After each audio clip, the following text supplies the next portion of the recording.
प्यारे बच्चों, सुप्रभात। पिछली कक्षा में हमने पद पाठ पर चर्चा की थी। आज हम उसके शेष भाग पर चर्चा करेंगे। हमारे हरिहारिल की लकड़ी, मन क्रम वचन नंद नंदन और यह दृढ़ करी पकड़ी।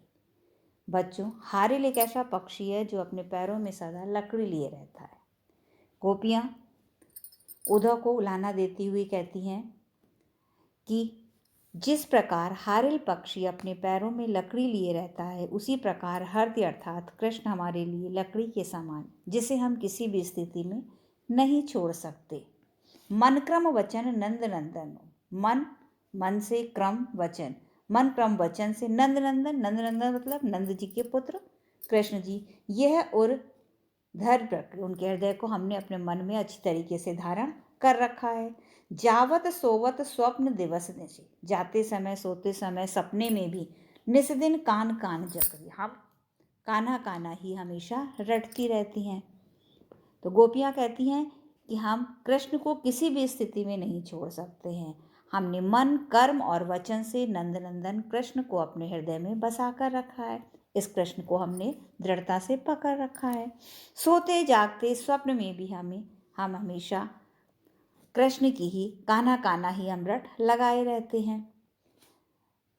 सुनत जोग लागत हो ऐसो जो करुई ककड़ी, जैसे ककड़ी है, ककड़ी खाओ कड़वी सी लगती है, तो उन्होंने कहा तुम्हारे द्वारा दिया गया ये योग साधना का जो संदेश है वो हमें कड़वी ककड़ी की तरह कड़वाहट का अनुभव कराता है, कि जैसे हमने कड़वी ककड़ी खा ली हो। हम तो उनके ध्यान में लगे रहते थे। सुन तो व्याधि हमारे हो ये लाए, तुम ऐसी व्याधि मतलब बीमारी, ऐसी क्या बीमारी लेकर आए हो, देखी सुनी ना करी।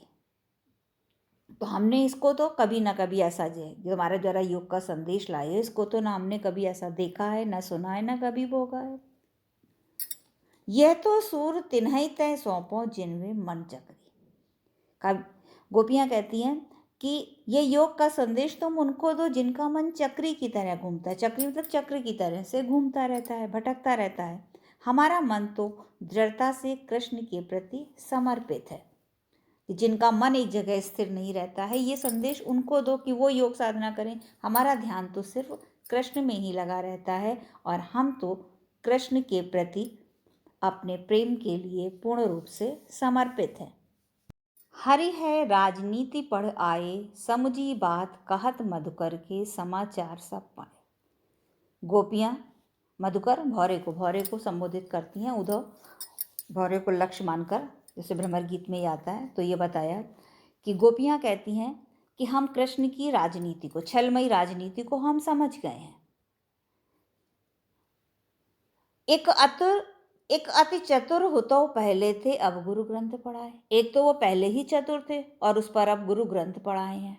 हम उनकी छल कपट, उनकी इस बात से हम समझ में आ गया है कि उनमें छल कपट आ गया है। बड़ी बुद्धि जानी जो उनकी जोग संदेशा पठाए, कि उनकी बुद्धि को हम अच्छी तरीके से समझ गए हैं कि उन्होंने हमारे लिए योग का संदेश भेज दिया है।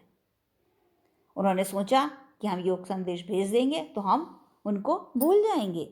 उद्धव भले लोग आगे के परहित डोलत जाए। हे उद्धव, आगे के मतलब पहले के लोग जो होते थे, परहित डोलत दूसरे की भलाई के लिए काम करते थे। तो उन्होंने ये सोचा कि पहले के लोग तो दूसरों की भलाई के लिए काम करते थे, अब कृष्ण के द्वारा ये संदेशा उन्होंने भेज दिया कि तुम योग धारण करो, तो अब आपह मन फेरह पाई चलत हो जो चुराए। तो उनके इस संदेश से हमें लगता है कि हम अपने उस हृदय को फिर से प्राप्त कर लेंगे जो कृष्ण हमारा चुरा कर ले गए थे। तय क्यों अनीति कर आपुन जैते अनीति चुनाए। जो कृष्ण दूसरों को अन्याय से बचाते थे, कि कृष्ण है भाई, वहाँ अन्याय हो रहा है वहाँ पर जाकर दूसरों को बचाते थे, उनकी रक्षा करते थे, उन्होंने स्वयं हम पर ही अन्याय कर दिया। उन्हें हमसे मिलने आना चाहिए था, किंतु उन्होंने योग का संदेश भेज दिया, तो ये हमारे ऊपर एक तरीके का अन्याय हुआ। राजधर्म तो यह है सूर प्रजा न जात सताए। सूरदास जी कहते हैं कि गोपियाँ कहती हैं कि राजधर्म तो ये है कि राजा का काम यह है कि प्रजा को न सताए।